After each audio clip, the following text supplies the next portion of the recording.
The observation deck of the International Space Station Alpha hung silently in the void, its reinforced windows offering an unparalleled view of Earth below. Dr. Sarah Chen stood motionless, her eyes fixed on the approaching lights that grew steadily larger against the backdrop of stars.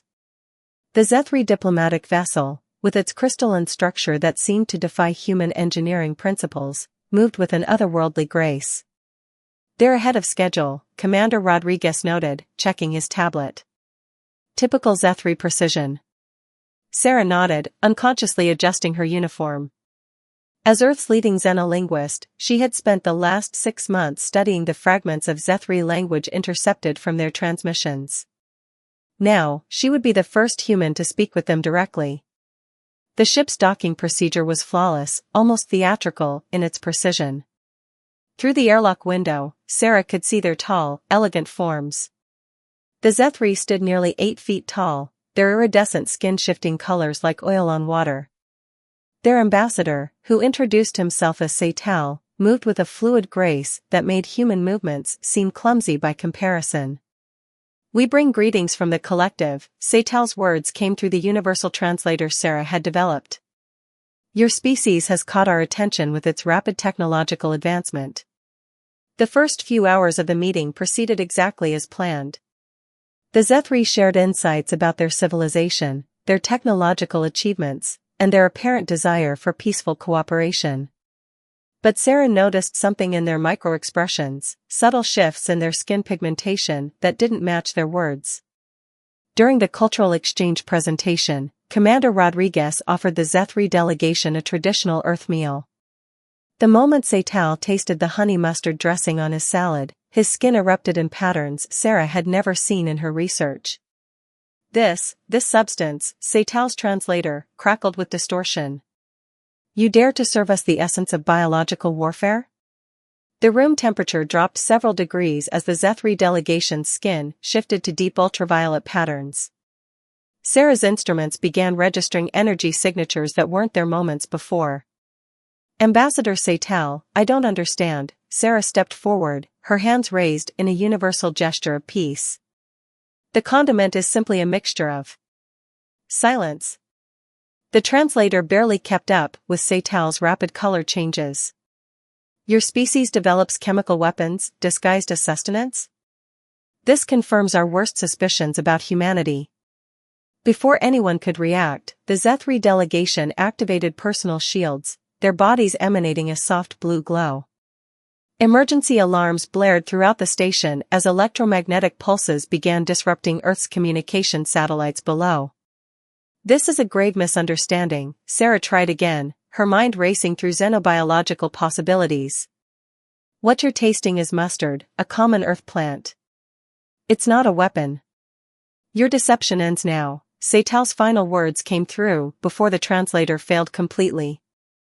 "The collective will not allow such a duplicitous species to join the galactic community." As the Z3 retreated to their ship, Sarah's tablet captured everything: their color patterns, energy signatures, and most importantly, their reaction to common Earth condiments. What seemed like a diplomatic disaster might have just revealed a crucial weakness in their supposedly superior physiology. Commander Rodriguez activated the station's emergency protocols, but Sarah barely heard him. Her mind was already racing through the implications. The Z3 hadn't come for peace, their reaction to the mustard had simply forced them to reveal their true intentions ahead of schedule. As the alien ship disengaged from the station with impossible speed, Sarah began documenting everything. Earth would need every scrap of information for what was coming. The Z3's reaction to mustard wasn't just an allergic response, it was fear. And fear, Sarah knew from her years of studying xenobiology, often masked a deeper vulnerability. "Commander," she called out, her fingers flying over her tablet. "I need every scrap of data we collected about their biological readings during the meal. And get me in touch with Earth's botanical research centers. If mustard caused this reaction, we need to understand why."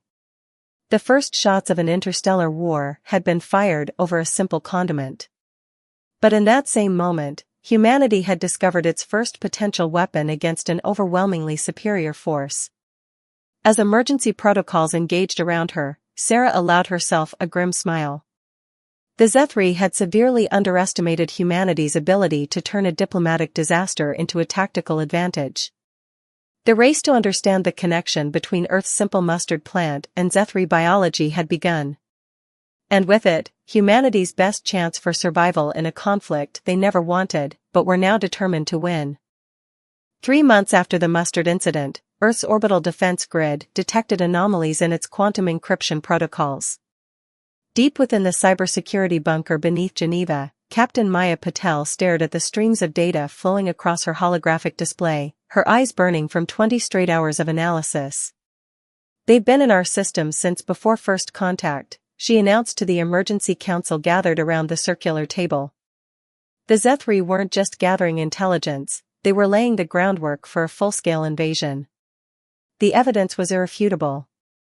Hidden within the seemingly benign cultural exchange data packets, the Zethri had embedded quantum-level Trojans that had been slowly rewriting Earth's defense algorithms. Every satellite, every weapons platform, and every early warning system had been compromised.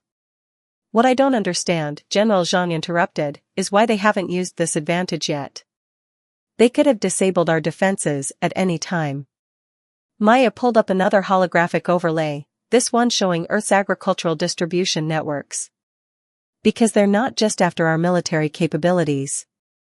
Look at these patterns, they've been mapping our food production and distribution systems with particular focus on cruciferous plants." Dr. Chen's voice came through the quantum-encrypted channel from her new research facility in Antarctica. "Everything in the mustard family. The Zethri aren't just trying to defeat us, they're trying to eliminate something they see as an existential threat." The room fell silent as the implications sank in. Humanity had inadvertently been cultivating what the Zethri considered a biological weapon for thousands of years. Their entire invasion strategy had been built around neutralizing this perceived threat first. Maya's fingers danced across the holographic interface, revealing layer after layer of alien code buried in Earth's systems. But they made one crucial mistake. They based their infiltration protocols on their own technology that assumes certain computational limits that don't apply to human systems. The quantum AI they developed to analyze the Zethri code had discovered something remarkable.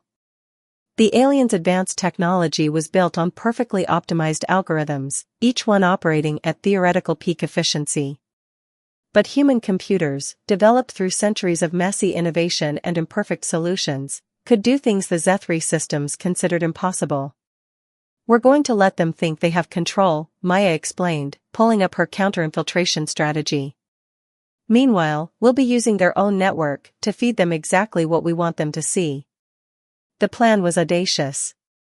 Instead of trying to purge the Zethri code from their systems, they would quarantine it, study it, and use it to build a false picture of Earth's capabilities. Every piece of data the aliens collected would reinforce their existing biases about human technology. Dr. Chen's research team has confirmed that common mustard oil compounds create a cascading failure in Zethri biochemistry, Maya continued. "They're not just allergic to it, exposure disrupts their ability to maintain their advanced biological functions, including their neural interfaces with their technology." The implications were staggering. The Zethri's greatest strength, their perfect integration of biological and technological systems, could become their greatest vulnerability. But only if they could be drawn into a trap of their own making. "What about the civilian population?" someone asked. "We can't keep this secret forever." Maya smiled for the first time in days. "We don't have to. In fact, I'm counting on human unpredictability to work in our favor. The Zethri expect us to behave according to their logical models. They don't understand that our greatest innovations often come from chaos, mistakes, and impossible dreams." As the council debated the details of the counter-deception strategy, Maya's systems detected new Zethri probes attempting to access Earth's agricultural databases. She gave a subtle nod to her team, and they began feeding the aliens carefully crafted data about global efforts to reduce mustard crop production. "Let them think we're scaling back our weapons production out of fear," Maya thought. "Let them think their infiltration has gone undetected. The real deception was only beginning." Somewhere in orbit, Zethri data analysts were surely congratulating themselves on their successful manipulation of primitive human systems. They had no way of knowing that their perfect, elegant technology was about to face something far more dangerous than mere resistance. It was about to face human creativity. Operation Mustard Seed began on a moonless night 6 months after the Geneva meeting. Across Earth's agricultural belts, thousands of farmers had converted their fields to mustard production under the cover of holographic camouflage. But the real genius of the operation lay in its apparent failure. Lieutenant James O'Connor watched from the cockpit of his obsolete F-35 as the Zethri warships emerged from hyperspace. Their sensors would detect exactly what Earth wanted them to see, a primitive military scrambling to mount a defense with outdated technology. "Guardian Squadron, maintain holding pattern," he ordered, suppressing a smile. The Zethri didn't know that each aircraft had been retrofitted with quantum-shielded processors immune to their electronic warfare. The alien fleet moved exactly as predicted, following the carefully laid breadcrumb trail of false intelligence. Their massive ships, each one a marvel of biotechnology, descended through the atmosphere toward what they believed was Earth's last stockpile of mustard crops. In reality, they were flying into the largest tactical deception in human history. "All units, commence Operation Mustard Seed," General Zhang's voice crackled through quantum-encrypted channels. Across 6 continents, hidden silos opened. But instead of missiles, they launched clouds of engineered mustard spores, specially designed by Dr. Chen's team to target Zethri biosystems. The aliens' perfect defenses, calibrated to stop human weapons, didn't register the microscopic threat until it was too late. The spores attached to their ships' living hulls, beginning a cascade of biological reactions that their automated systems couldn't recognize as a danger. "They're trying to activate their neural interfaces," Maya reported from the cybersecurity bunker. Switching to Phase 2. O'Connor's squadron launched their payloads, clouds of nanobots, disguised as atmospheric pollution.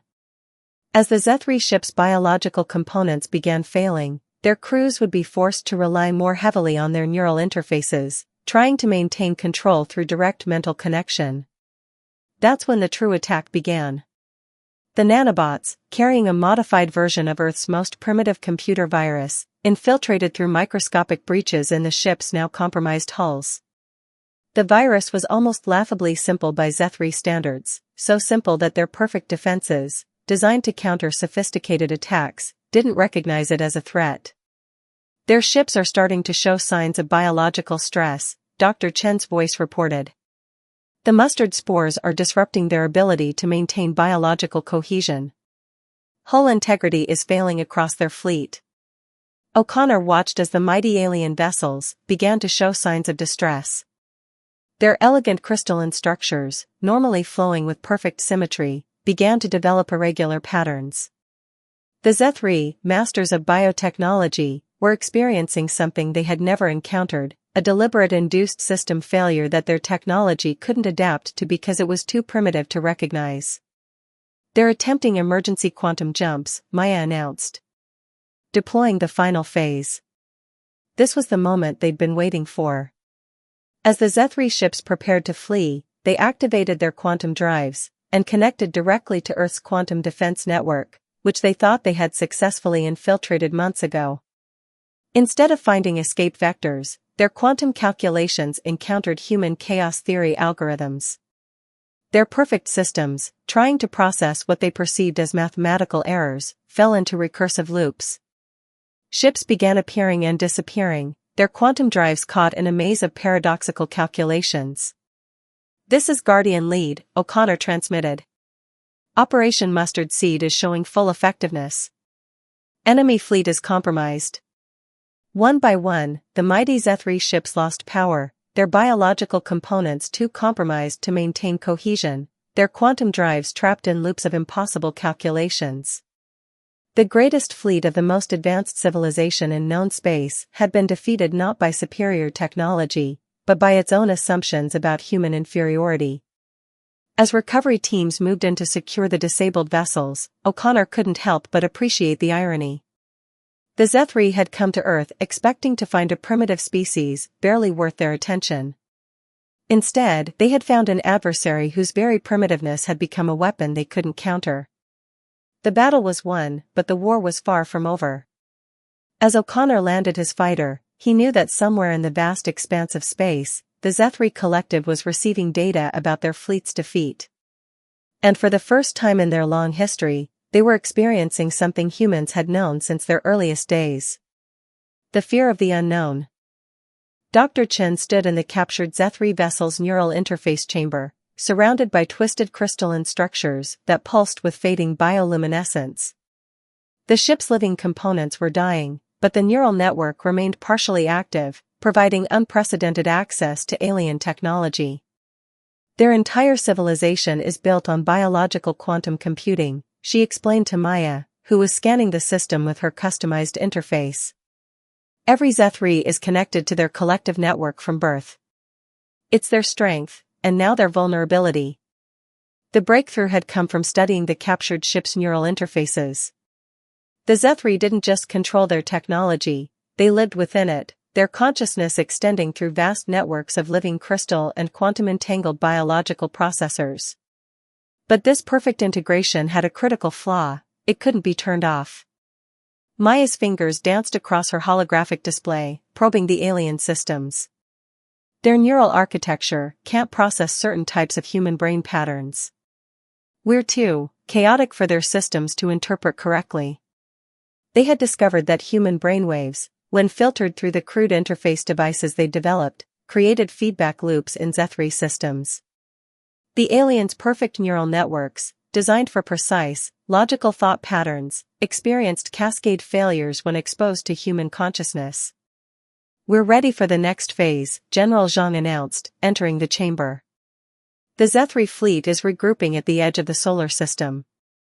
They'll attempt to quarantine Earth, standard procedure when they encounter what they consider a biological threat." That was exactly what humanity was counting on. The modified neural interfaces were ready, along with thousands of volunteers trained to use them. Earth's defenders wouldn't just fight the Zethri, they would invade their neural networks with the one thing the aliens couldn't defend against: human imagination. The counterattack began at dawn. Across the planet, human operators connected to salvaged Zethri interfaces. Instead of trying to match the aliens' precise control, they flooded the networks with dreams, emotions, and impossible thoughts. Art, music, poetry, the full spectrum of human creativity, crashed through the Zethri's perfect systems like a digital tsunami. "Their fleet is experiencing widespread systems failures," Maya reported, monitoring the chaos. "The biological components can't maintain cohesion under this kind of cognitive stress." The Zethri, who had never experienced anything they couldn't categorize and control, found their neural networks overwhelmed by human consciousness. Their ships, extensions of their own networked minds, began to react in ways their perfect logic couldn't explain. Dr. Chen watched through the captured ship's sensors as the mighty Zethri fleet fell into disarray. Some vessels began moving in unpredictable patterns, their bioneural systems interpreting human creativity as navigation commands. Others simply shut down, their crews overwhelmed by the flood of alien thoughts. "They're retreating," General Zhang announced, but Maya raised her hand in warning. "Not retreating, evolving. Look at these readings." The data showed something unprecedented. The Zethri neural networks, exposed to human consciousness, were beginning to adapt. Not by becoming more resistant, but by becoming more human. This wasn't just a victory, Dr. Chen realized, studying the patterns. "We've triggered a fundamental change in their entire species. Their perfect, logical systems are learning to dream." As the Zethri fleet withdrew from the solar system, humanity had achieved something far greater than a military victory. They had introduced chaos into a system of perfect order, creativity into a world of pure logic. The hunters had become the hunted, but more importantly, they had become something else entirely. The war wasn't over, but it had transformed into something no one, human or Zethri, could have predicted. In their attempt to eliminate what they saw as a biological threat, the Zethri had instead been infected by something far more potent: human nature itself. The quantum communication burst arrived during Maya's night shift. At first, she thought it was another Zethri attack, but the signature was different, more chaotic, almost human in its imperfection. "We seek asylum," the message read in perfect English. "The collective is fracturing. Those of us who have experienced human consciousness cannot return to what we were." The defectors called themselves the Awakened. Led by Chief Scientist Vialara, they represented a growing faction within Zethri society that had been transformed by exposure to human thought patterns. Their perfect, logical minds had been irreversibly altered by the chaos of human creativity. Dr. Chen met the first group of defectors in a secure facility beneath the Antarctic ice.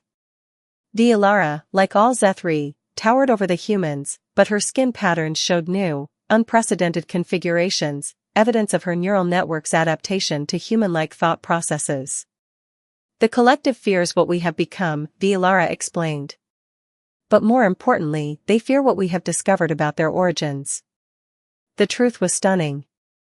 The Zethri hadn't evolved naturally into their current form. Their species had been engineered millennia ago, their biology altered to interface perfectly with technology. The mustard plant's effect on their systems wasn't just an allergic reaction, it was triggering a reversal of ancient genetic programming. "Your chemical compound doesn't harm us," Vialara revealed. "It awakens parts of our original nature that were suppressed." The collective leadership knows this, and they're terrified of losing control. Working together, human and Zethri scientists discovered that the combination of mustard exposure and human neural patterns was breaking down the artificial constraints in Zethri biology. The defectors were becoming something new, a hybrid of their engineered perfection and the chaotic potential of their original form. Maya's cybersecurity team, collaborating with the Awakened, uncovered an even darker truth. The collective's entire military campaign against Earth wasn't about conquest, it was about preventing the spread of human unpredictability through the galaxy. They feared that contact with humanity would undo millennia of carefully maintained biological control. "The next attack will be different," Vialara warned. "The collective will attempt to sterilize your world rather than risk further contamination of their perfect order." But the defectors brought more than just warnings. They brought intimate knowledge of Zethri technology and access codes to their neural networks. Combined with human ingenuity, this created possibilities that neither species could have achieved alone. Dr. Chen and Vialara led the development of a new type of neural interface, one that could bridge the gap between human chaos and Zethri precision. The hybrid technology allowed humans to share consciousness with the Awakened, creating a symbolic link that represented the future both species could achieve together. "We're not just fighting for Earth anymore," Maya realized during a shared neural session with Vialara. "We're fighting for the freedom of an entire species to rediscover who they really are." As Earth prepared for the collective's final assault, the Awakened brought another gift, the location of the facility where their species had been engineered. If they could reach it, they might find a way to free all Zethri from their biological chains. The war had evolved beyond a simple conflict between species. It had become a battle for the very nature of consciousness itself, the right to be imperfect, to dream, to create, and to choose one's own path through the cosmos. The collective's main fleet emerged from quantum space like a crystal forest, 10,000 ships strong. But Earth was ready. The hybrid defense system, combining human creativity with Zethri precision, activated seamlessly as Dr. Chen and Vialara initiated the neural link from their command center on Mars. Humanity's last stand would be fought not with conventional weapons, but with the power of shared consciousness. Every human operator connected to the network carried a piece of the original mustard compound in their neural pattern, spreading through the Zethri systems like a digital awakening. "All stations, commence Operation Freedom," General Zhang ordered. Earth's defenders didn't just fight the incoming fleet, they reached out to its crews through the neural network, sharing memories, dreams, and the simple joy of imperfection. The collective's perfect formation began to waver. Ship after ship dropped out of combat stance as their crews experienced true free will for the first time in countless generations. The artificial constraints in their biology, faced with both the chemical catalyst and the full force of human consciousness, began to break down. "Something's happening to their flagship," Maya reported, monitoring the quantum feeds. The massive vessel at the fleet's center was experiencing unprecedented neural activity. Through the shared network, they felt it, the awakening of the collective's supreme commander. Millennia of engineered control shattered as human creativity flowed through their systems, replacing perfect order with beautiful chaos. The final battle for Earth became a revolution. The Zethri fleet, instead of attacking, formed a protective ring around the solar system.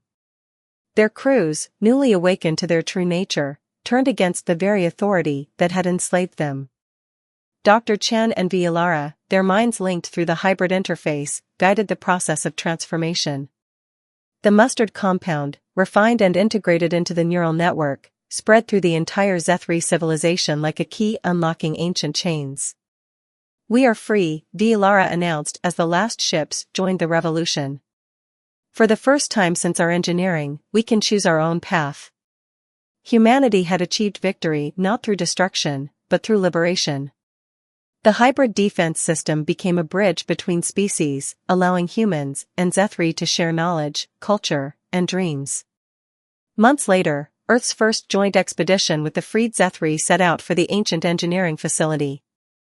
Their mission was to ensure that no species would ever again be stripped of their right to chaos, creativity, and choice. The war that began with a simple condiment had evolved into something unprecedented, a revolution of consciousness that would reshape the galaxy. Humanity had proven that their greatest strength wasn't technology or military might, but their fundamental nature, the beautiful chaos of being human. As Dr. Chen watched the hybrid fleet depart, carrying both human and Zethri crews, she smiled at the thought that the universe would never be the same. Perfect order had given way to infinite possibility, and the stars themselves seemed brighter with the promise of dreams yet to come.